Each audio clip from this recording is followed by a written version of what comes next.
How does one home stager deal with a problem room and the transformation coming up?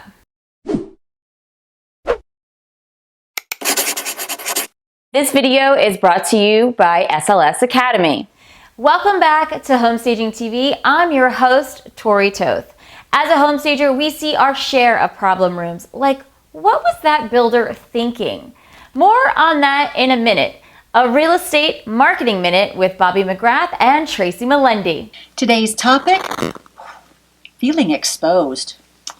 So maybe you've had a client who was going to list their home but felt a little uncomfortable with the idea of strangers or people they know walking through and maybe judging their decor and lifestyle. Exactly. You know, throughout the whole process, you've got these people coming through your house.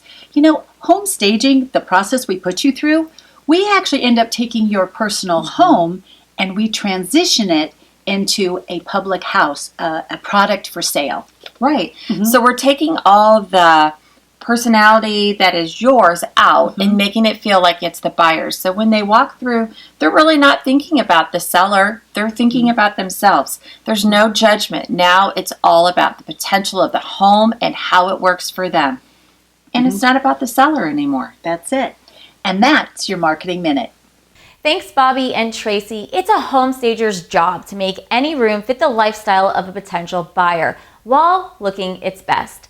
Setting the scene may seem like a challenge to some, but see how Trish Kim from Staged Interiors tackles these problem rooms.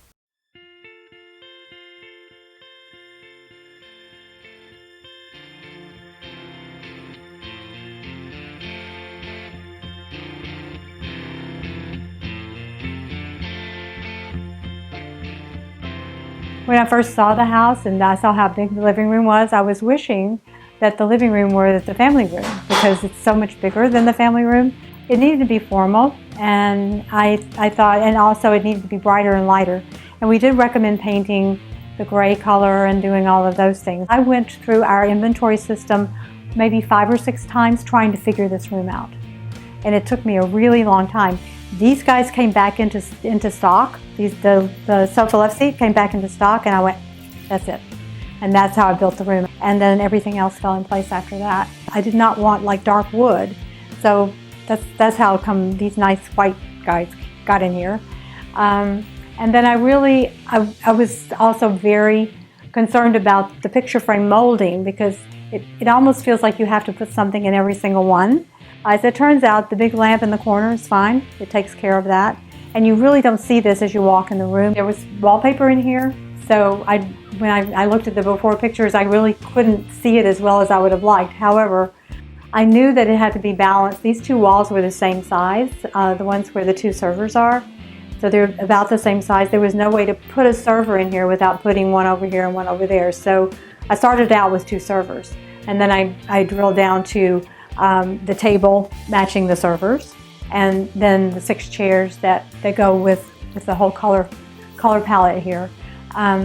This also, I knew there was going to be a new light fixture here. It had been brass, and now I knew it was going to be black, so that helped to kind of make it more neutral. Just a very simple centerpiece, and very few accessories on the tables, just enough to give you the idea that's useful. The mirrors we always use mirrors. I love mirrors.